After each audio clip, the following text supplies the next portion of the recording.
I found my wife's photo album and now I'm tempted to cheat on her.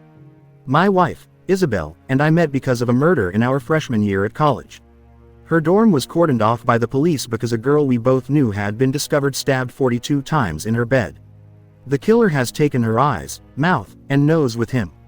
No one in the crowded dorm heard her scream, which was very strange. I was there for her. When the police announced that they were attempting to track down the killer but were at a loss for leads, he struck again a few towns over, the same Mo, and then again a town over. Afterward, the media started referring to him as the college butcher. Isabel started spending more time in my room after that. It was perfect, too perfect. And I should have been smarter, wiser. But I was young, stupid, and deeply in love. After graduating from college, we tied the knot a few years later. I landed a job as a software developer while she began teaching at the local high school. We found a home in a peaceful, secure neighborhood within a serene town, and everything just seemed perfect for a long time, a whole decade to be exact. Until 3 weeks ago, when I decided to clear out the attic because I could swear I heard something skittering up there. As I was getting ready to head out in the morning, I thought there were mice or rats around. That evening, while Isabel was putting the finishing touches on the bolognese in the kitchen, and I was pouring us a couple of glasses of wine, I mentioned the issue to her. "I think there's something in our attic." I casually handed her the glass of wine and mentioned that I was going to clear out whatever was causing the problem, maybe a rat or something. When she didn't respond, I looked at her face. She looked very pale and had a strange expression in her eyes as she stared at me. It wasn't fear, but something different. "Don't go up there. I'll take care of it." I frowned. "I think it's something small, and I've been wanting to clean up that place for a while. Let me deal with it." As she looked at me, a shiver ran down my spine. "Jack, please promise me you won't go up there." I nodded slowly, feeling bewildered. Our mutual respect and love for each other meant that I would never want to cause her any harm.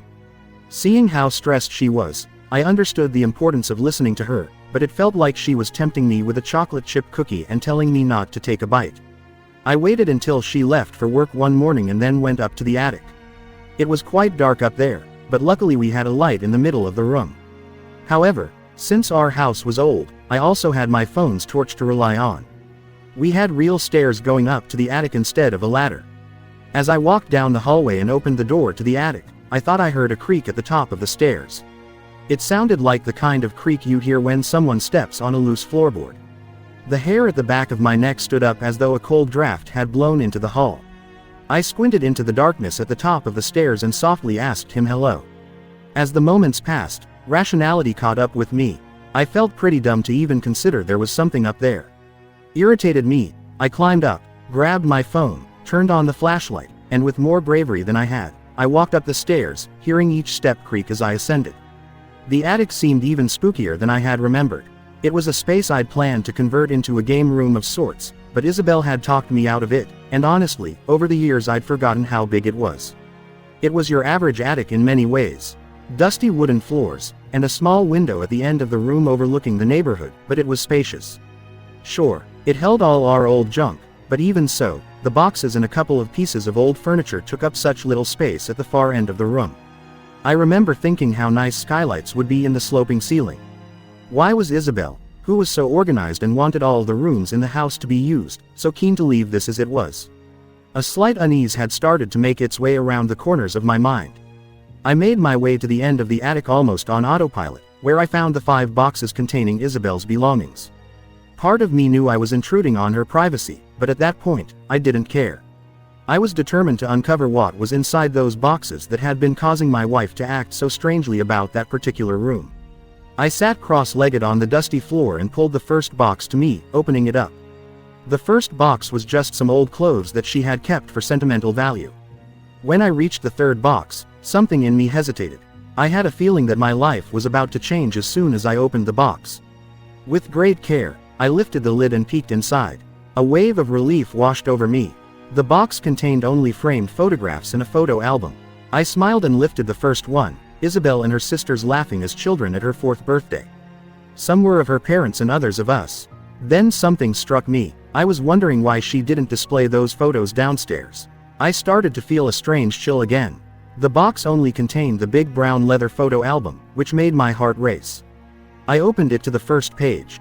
The photo depicted a large black and white image of a young girl on a swing, with her back turned to the camera. What made it eerie was the presence of another girl in a white dress, standing at the woods' edge, seemingly gazing at the girl on the swing.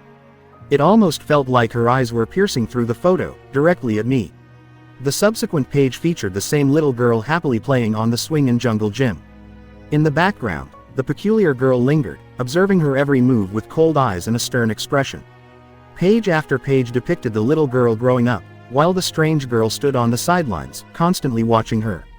I spotted Isabel, and the girl next to her bore a striking resemblance, almost like a darker, more intense version of her. I felt a lump in my throat as I watched the doppelganger of my wife draw near, recalling the eerie presence of her photos around my room. She seemed to be watching me. Feeling dizzy and queasy, I quickly closed the album and tucked it under my arm. I hurried down the stairs from the attic, taking them two at a time. As I shut the door behind me, I leaned my head against it, trying to steady myself. It took a slow, shuddering breath. What the fuck was going on that evening? I waited for my wife to come home at the kitchen table, nursing my strongest whiskey in my hand as she walked in through the kitchen door. "Hey, love," she greeted me with a kiss before unloading the shopping bags filled with groceries onto the table. "How was your day?" I hesitated and then cleared my throat slowly. "I found it, Isabel." She was pulling the milk out and was about to turn to the fridge to stack it when I said this. She frowned, putting the milk down on the table. "What do you mean?" I whispered as I carefully lifted the album from my lap and placed it on the table. "This is why you didn't want me to go into the attic, isn't it?" The words came out more forcefully than I had intended. As she gazed at the album, her face turned pale, as if she had seen a ghost. However, as soon as she glanced at me, she uttered, "I've never seen anything like this before," and left the room without saying another word. I hurriedly followed her. "Isabel, who is the girl who caught your attention while I was talking to you?" I firmly grabbed her arm and turned her to face me. She slapped me hard across my face. My wife, who wouldn't even raise her voice at our cat when he scratched her, slapped me. I watched in open-mouthed shock as she stormed up the stairs in your bedroom and slammed the door. I had the album in my hand, feeling its weight and significance. Then I heard the strange noise again. It was the same odd sound I had been hearing from the attic, but now it seemed like it was coming from our bedroom. "What the fuck?" I muttered. That's when the scraping started. It sounded like someone was very slowly clawing at the floorboards above me. My heart started racing as I gazed into the darkness at the top of the stairs. Why didn't she turn on the lights when she went up there? "Isabel." My voice trembled with fear as I called out. At first, there was nothing, but then I heard it. "Isabel." A high-pitched voice marks it from the darkness. My heart sank as fear gripped me, but the overwhelming concern for my wife's safety propelled me forward. I raced up the stairs to reach our bedroom door. I found it wide open, with no trace of my wife inside. "Is Isabel?" I asked hesitantly as I looked around the empty bedroom. That's when I felt it, a cold hand grabbing my ankle from under the bed. I screamed and pulled myself out of its grasp, stumbling backward until I fell against Isabel. She grabbed my hand and dragged me down the stairs. "I told you not to go into the attic," she sobbed as she dragged me to the front door. "You have unleashed her. She is now part of our lives." As we stepped outside, she hurried to the car. "Hurry up before she finds us." I jumped into the seat without saying a word. "Isabel, what the hell is going on?" She started the car and we zipped out of the driveway. Her knuckles were visibly white, showing how tightly she gripped the steering wheel.